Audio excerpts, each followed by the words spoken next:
Okay, let's be honest, 2020 was destined to be a strange season. I mean, it's not exactly every year that a global pandemic takes the world hostage, the NFL included.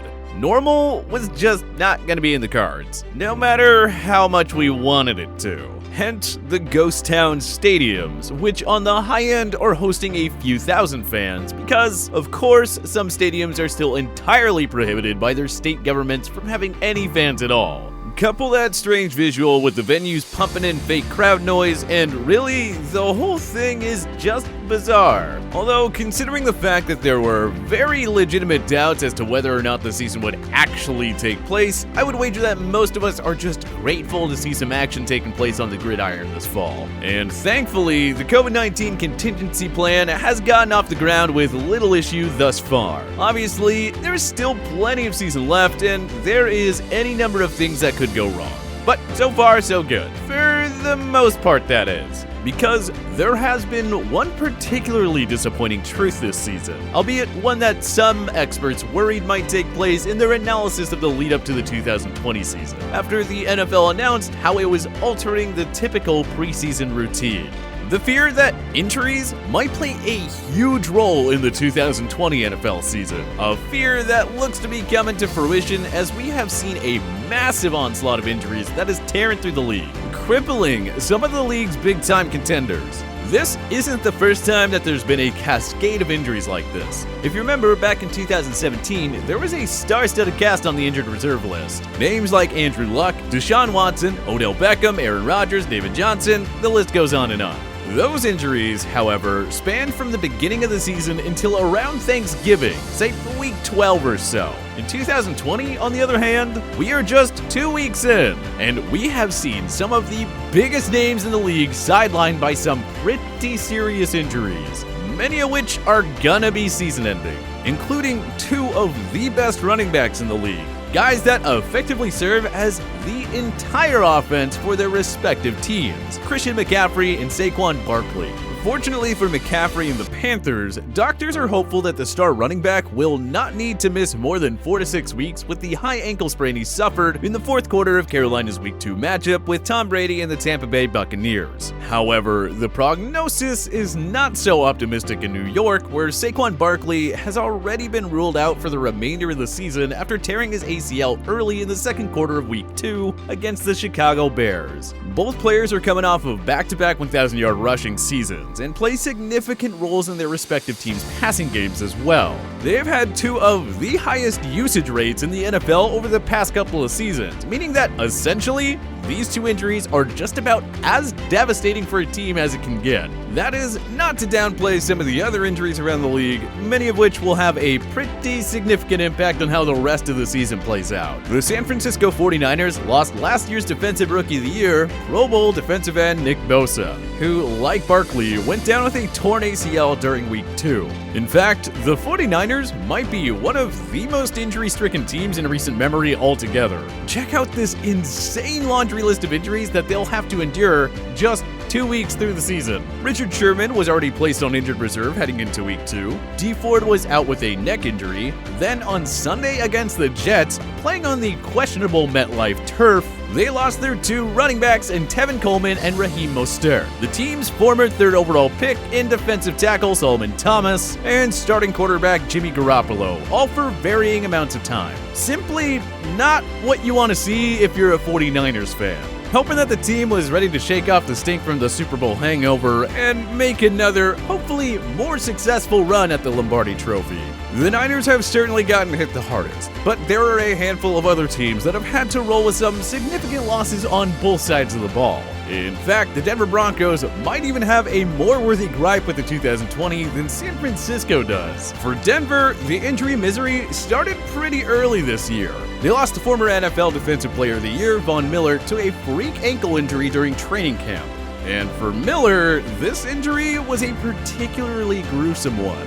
Check out what Dr. Kareem Subki, the orthopedic surgeon who operated on Miller's ankle, had to say about it. It's not very common. It's common in people who do aggressive cutting and pivoting, so exactly what Von does, explained Dr. Sobke. They're not fun, and it's not fun to feel them slip in and out of place either. Once they tear, a patient shows up in the office and you can actually feel it move in and out of place. It's kinda horrible. In layman's terms, Miller's tendons and ligaments were dislocated, essentially flipping Miller's ankle. Being the fierce competitor he is, Miller is determined to try and make it back at some point this season.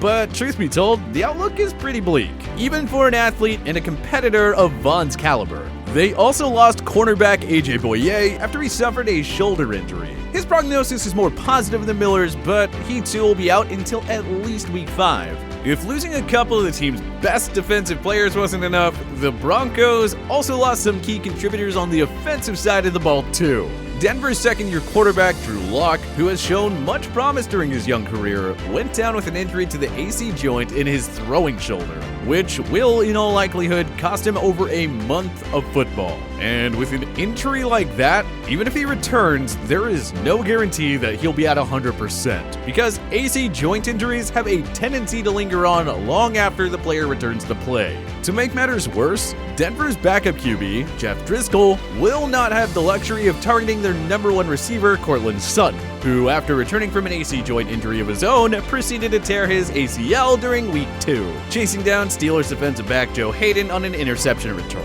Not exactly what John Elway and his Denver Broncos were hoping to see take place just 2 weeks into the season, I'd imagine. Elsewhere, Byron Jones went down, along with Anthony Barr, Paris Campbell, Marlon Mack, and I'll stop here, because the list is shockingly long and we could basically rattle off all the injuries for another 10 minutes. Anyway, listen, we aren't any under misconceptions here. I get that football is a dangerous game. The reality is that every year there is a substantial amount of injuries that take place. Obviously, no one wants to hear that, let alone see it, but it's the truth. Even to that gruesome standard, the beginning of the 2020 season seems to be taking it to a whole other level. However, to many people around the league, this isn't exactly a huge surprise. Ahead of the season, there were a lot of executives and coaches in the league who were concerned that the 2020 season was going to end up being an unfortunate repeat of the 2011 season, when statistics showed a spike in soft tissue injuries like Achilles and hamstring tears following the disrupted preseason that stemmed from the lockout. That was attributed to missing OTAs and not having all that time and missing practice time, one executive anonymously told Yahoo Sports. A notion that was reinforced by one of the greatest NFL coaches of all time, Bill Belichick, who said, "I think in 2011 we had, along with a lot of other teams, and that was a good year for us. I mean, we won the AFC Championship that year, but we saw a lot of soft tissue injuries. We saw a lot of injuries early in training camp." He did, however, note that the lead up to 2020 actually might have a slight advantage over 2011. According to Bill, and I quote, "In 2011, when training camp started, we just went right into it. The first day of training camp was the first day of training camp. We've had almost 3 weeks of being in some phase of ramping up, and that's again quite different from 2011. And while the circumstances certainly are different than they were in 2011, as the teams and coaches are still able to virtually train the players during the offseason, many guys were limited in what they could do in terms of keeping their standard offseason routine. Not everyone had access to a weightlifting facility, or even the training equipment that they use for various mobility and injury prevention exercises. And the guys that did, well, with limited oversight, there really is no guarantee that they were following the prescribed programs to a T, let alone doing them at all. Obviously, players need a break during the offseason to let their bodies recover. Playing in the NFL takes a serious toll on the body. There is no way around that. But at a certain point, once the body is recovered, there starts to be a diminishing return on that rest. And if players break the routine for too long, they're putting themselves at an increased risk of suffering a soft tissue injury. Something that can cost a player the bulk of, if not the entirety of, a season. In addition to the risks stemming from the corona-mangled preseason, there is also one other factor that may or may not have cost a few guys their seasons already.